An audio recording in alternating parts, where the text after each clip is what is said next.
Film ini dimulai dengan menceritakan tentang seorang mantan tentara Amerika yang kini sudah tidak bisa bertugas lagi karena sempat mengalami cedera otak ketika sedang bertugas pada satu misi beberapa tahun lalu.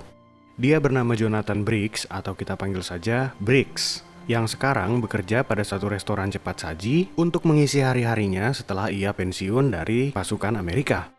Briggs ini sendiri ingin sekali kembali bertugas dan ditempatkan untuk menjalani misi selanjutnya bersama tentara-tentara Amerika yang lain. Tapi karena riwayat cedera otak yang pernah ia alami cukup berat, ia pun tak diizinkan untuk kembali bergabung dengan kesatuannya meski ia sudah mencoba beberapa kali untuk mengajukan diri. Lalu pada suatu hari, ia pun mendapat telepon dari mantan kaptennya dulu untuk menghadiri sebuah pertemuan semacam reuni gitu, sekaligus untuk mengenang salah satu dari rekan mereka yang baru saja meninggal dunia akibat kecelakaan mobil.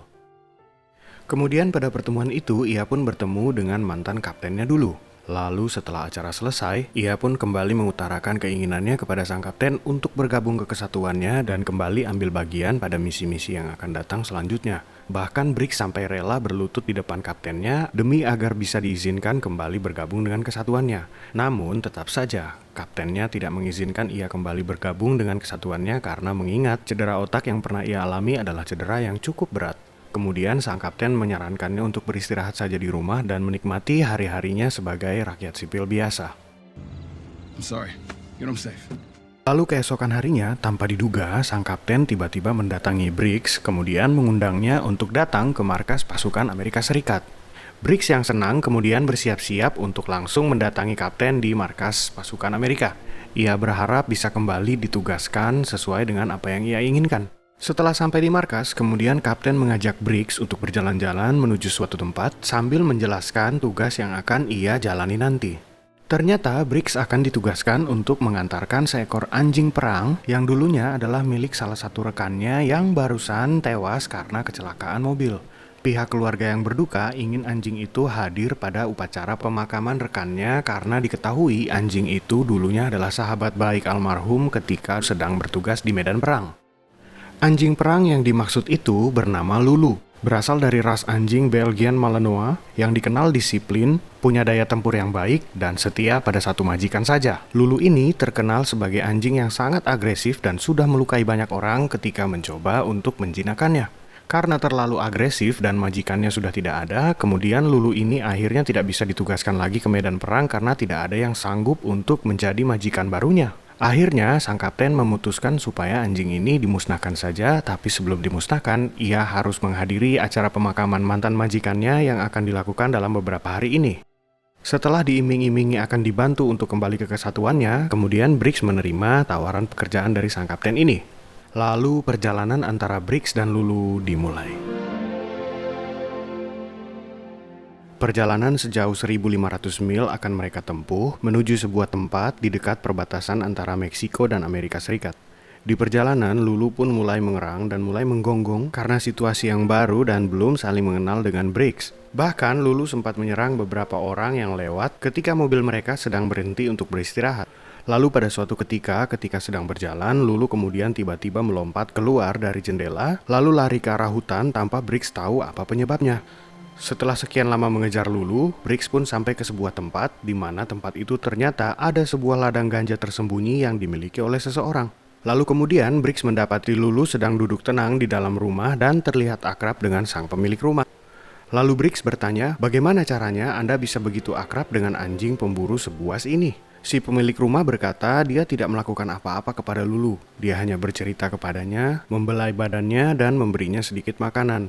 Ibu ini juga bilang kalau Lulu sebenarnya mendambakan tempat tidur yang empuk, orang-orang yang memperlakukannya dengan baik, dan sedikit makanan yang lebih enak. Briggs pun pelan-pelan belajar bagaimana memperlakukan anjing perang ini dengan tidak kasar. Thank you so much. Setelah beberapa saat numpang beristirahat di tempat orang ini, lalu Briggs dan Lulu melanjutkan perjalanan mereka. Di tengah perjalanan, untuk mengambil hati Lulu, Briggs kemudian mendapat sebuah ide bagaimana kalau mereka berdua bisa menginap di sebuah hotel yang mewah. Mengingat sebentar lagi Lulu akan dibawa ke tempat rehabilitasi dan kemungkinan akan disuntik mati. Jadi Briggs berinisiatif untuk memberikan Lulu sebuah kenangan terakhir yang cukup indah. Rencana Briggs pun berjalan sempurna. Ia berpura-pura menjadi seorang veteran buta dengan membawa seekor anjing yang memiliki beberapa medali perang. Karena begitu besar penghargaan terhadap mereka yang sudah berperang, kemudian pihak hotel pun memberikan sebuah kamar dan fasilitas gratis untuk Briggs dan anjingnya. Mereka mendapat sebuah kamar yang bagus beserta pelayanan dan fasilitas yang baik dari hotel ini. Di sana, Briggs sempat memandikan Lulu yang memang sudah lama mungkin tidak mandi dan berbau sedikit tidak sedap. Fine, I guess. Last bit. All right? Setelah mandi, Briggs pun berencana turun ke lantai bawah untuk melihat-lihat sekitar dan berjalan-jalan. Lagi-lagi tanpa diduga, di sana Lulu membuat kekacauan lagi dengan menyerang salah satu pengunjung hotel yang Lulu curigai. Akibat ulah Lulu, kebohongan Briggs pun terbongkar. Pengelola hotel kemudian mengetahui kalau Briggs sebenarnya tidak buta dan kemudian sempat memasukkannya ke dalam sel. Untungnya setelah Briggs mengatakan siapa dirinya yang sebenarnya, pihak dari kepolisian akhirnya membebaskan ia dan Lulu dan mempersilahkan ia melanjutkan perjalanannya. Di tengah perjalanan, setelah membaca beberapa dokumen tentang Lulu, akhirnya Briggs mengetahui kalau Lulu memiliki saudara, yaitu seekor anjing jantan yang diadopsi oleh seorang veteran perang juga. Setelah mengetahui alamatnya, kemudian Briggs pun berangkat ke sana untuk memberi Lulu kesempatan bertemu dengan saudaranya. Sampai di sana, Lulu pun terlihat sangat akrab dengan saudaranya, begitu juga dengan majikan saudaranya yang terlihat sudah sangat paham bagaimana memperlakukan anjing-anjing perang seperti Lulu. Oh yeah, Lulu gives the best hug. You've never had a Lulu hug? No, we don't exactly hug. Di sana, Lulu bermain dengan saudaranya yang bernama Nook. Setelah seharian bermain, kemudian tibalah waktunya untuk melanjutkan perjalanan. Tapi ketika mereka sampai ke mobil Briggs, ternyata mobilnya baru saja dibobol oleh pencuri dan barang-barang milik Briggs dan beberapa dokumen tentang Lulu habis dicuri. Tak kehabisan akal, majikan Nook kemudian memberikan kalung yang tergantung di mobil Briggs kepada Lulu, lalu kemudian memanfaatkan insting berburu Lulu yang memang terkenal sangat baik. Seek. Dibantu oleh saudaranya Nook, kemudian Lulu mulai berburu. Benar saja, tak lama setelah mencari kemudian mereka pun menemukan barang-barang yang hilang tadi di mobil, ditemukan di suatu lokasi kumuh di mana tempat-tempat orang yang tak memiliki tempat tinggal berkumpul di sana. Tak membuang waktu lama, kemudian Briggs mulai mengumpulkan barang-barang miliknya yang tadi hilang dicuri, lalu langsung kembali ke mobil untuk segera melanjutkan perjalanan mereka. Di tengah perjalanan, hujan pun turun, dan kemudian mobil Briggs tiba-tiba mogok di jalanan. Di situ juga ponsel milik Briggs tidak bisa digunakan karena minimnya sinyal untuk handphone. Mau tak mau, Briggs dan Lulu pun mencari tempat untuk berteduh sementara dan kemudian menemukan sebuah tempat semacam gudang tua yang sudah ditinggalkan oleh pemiliknya. Di situ Lulu sempat berontak karena mendengar suara sambaran petir yang menggelegar. Karena panik, Lulu pun sempat bertengkar dengan Briggs karena tidak tahan dengan suara petir.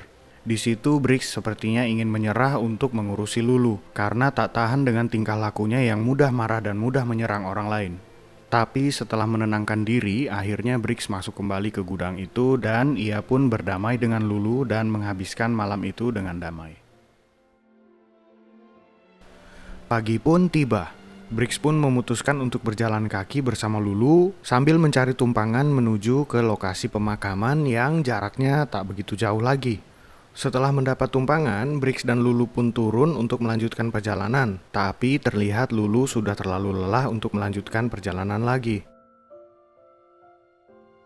Dengan terpaksa, akhirnya Briggs menggendong Lulu agar perjalanan mereka bisa tetap dilanjutkan. Akhirnya, setelah menempuh perjalanan yang cukup melelahkan, mereka pun sampai ke lokasi pemakaman dan langsung mengikuti proses pemakaman yang dilaksanakan secara militer. Di sana suasana haru pun terasa ketika Lulu menyaksikan sendiri mantan majikannya yang sekarang sudah tak bernyawa dan akan segera dikebumikan. Pihak keluarga pun menyambut baik kedatangan Lulu yang dikenal sebagai teman almarhum selama masih bertugas di kesatuannya dan di medan perang. Setelah prosesi pemakaman selesai, Briggs pun melanjutkan perjalanannya untuk mengantarkan Lulu ke tempat rehabilitasi di mana di sana Lulu akan disuntik mati atau dibinasakan. Sebelum sampai di lokasi rehabilitasi, mereka sempat menginap di sebuah penginapan dan di situ terlihat Briggs sedang menahan sakit akibat penyakit kepalanya yang sedang kambuh. Sementara berjuang melawan penyakitnya, lalu tiba-tiba Lulu datang mendekati Briggs seolah-olah bertanya apa yang terjadi padamu. Lalu Lulu membaringkan dirinya di samping Briggs yang sedang kesakitan dan menemaninya di situ ketika Briggs sedang pingsan karena menahan sakitnya. Keesokan harinya pun tiba, penyakit Briggs pun sudah hilang. Lalu mereka berdua melanjutkan perjalanan menuju tempat rehabilitasi. Sesampainya di lokasi rehabilitasi, Briggs kemudian menyerahkan Lulu kepada petugas untuk diproses dan dibinasakan sesuai dengan tugasnya dari sang kapten. Tapi ketika akan meninggalkan lokasi rehabilitasi, Briggs pun tak tega ketika melihat Lulu meronta-ronta dan seakan memohon padanya agar ia tidak dibinasakan. Briggs yang merasa kasihan kemudian memutar arah kendaraannya lalu menjemput Lulu kembali dengan alasan Lulu belum memakai rompi dan ia harus memakai rompi ketika ingin dibinasakan nanti. Padahal Briggs sendiri tak tega ketika harus membiarkan Lulu dibunuh di tempat rehabilitasi itu. Sambil berjalan pulang, Briggs kemudian menelpon sang kapten untuk memohon agar dirinya diberi izin untuk mengadopsi Lulu dan berjanji untuk menjaga Lulu dan menjamin agar Lulu tidak menyerang orang-orang di sekitar lagi. Lalu di akhir film terlihat Lulu yang sudah semakin akrab dengan Briggs bermain bersamanya dan tampak sangat bahagia setelah ia memiliki seorang majikan baru yang berhasil membawanya keluar dari trauma masa-masa peperangan. Lalu film pun berakhir.